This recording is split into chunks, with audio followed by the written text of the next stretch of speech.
روزے کے بارے میں جو سوال بہت زیادہ پوچھے جاتے ہیں، الٹی آ گئی ہے، ابکائی آ گئی ہے، اس سے روزہ تو نہیں ٹوٹا، انجیکشن لگانا ہے، چوٹ لگ گئی ہے، خون نکل گیا ہے، خون لگانا ہے، انہیلر لینا ہے، تو الٹی آنے سے روزہ نہیں ٹوٹتا۔ الٹی آنے سے روزہ اس وقت ٹوٹے گا جب دو شرطیں پائی جائیں گی۔ ایک یہ کہ الٹی منہ بھر کر ہو بہت زیادہ، اور منہ بھر کر الٹی ہوئی اور آپ نے اس کو نگل لیا تو نگلنے سے روزہ ٹوٹ جائے گا۔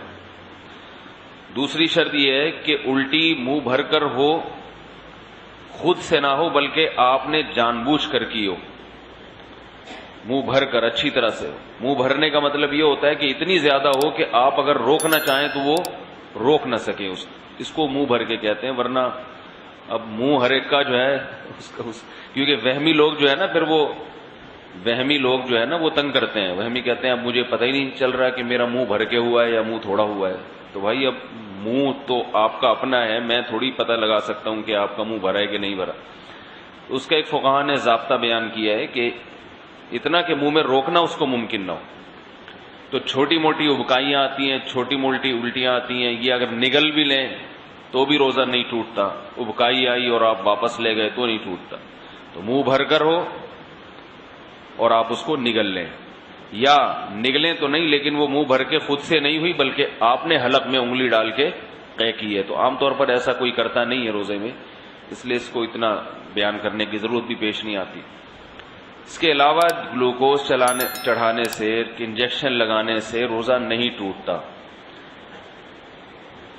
روزہ ٹوٹتا ہے کھانے پینے کے، ناک کے راستے یا منہ کے راستے کوئی چیز پیٹ کے اندر جائے، یا مقعد کے راستے کوئی چیز پیٹ کے اندر جائے۔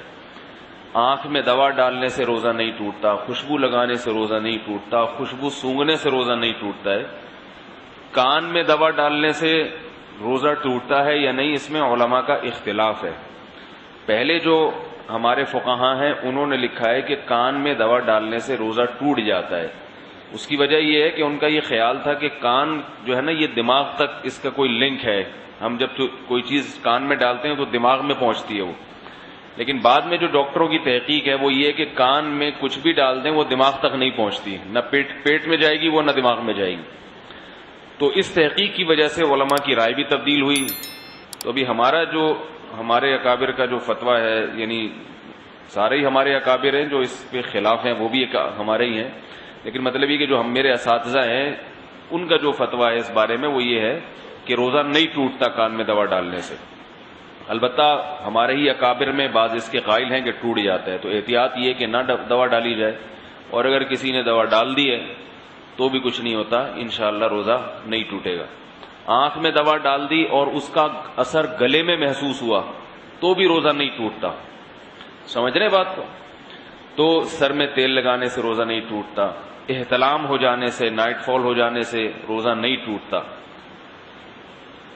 زوجہ کے قریب کوئی شادی شدہ آدمی گیا اور ڈسچارج ہو گیا تو روزہ ٹوٹے گا، ڈسچارج نہیں ہوا تو اس سے بھی روزہ نہیں ٹوٹتا۔ اور یاد رکھیں اگر اس نے ہم بستری کر لی تو پھر جو ہے روزہ بھی ٹوٹے گا اور 60 روزوں کا کفارہ بھی ہے اس کے اوپر۔ زوجہ سے ہم بستری بالکل حلال نہیں ہے روزے کی حالت میں، اور ویسے جان بوجھ کر روزے میں کھا لیا تو بھی روزہ ٹوٹے گا بھی، اور 60 روزوں کا کفارہ بھی ادا کرنا پڑے گا اس کو۔ تو رمضان میں کھانے کی اجازت نہیں ہے روزے کی حالت میں، روزہ ہی کیسا جس میں کھانے کی اجازت ہو، تو سزا بھی ملے گی، صرف روزہ نہیں ٹوٹے گا اس میں۔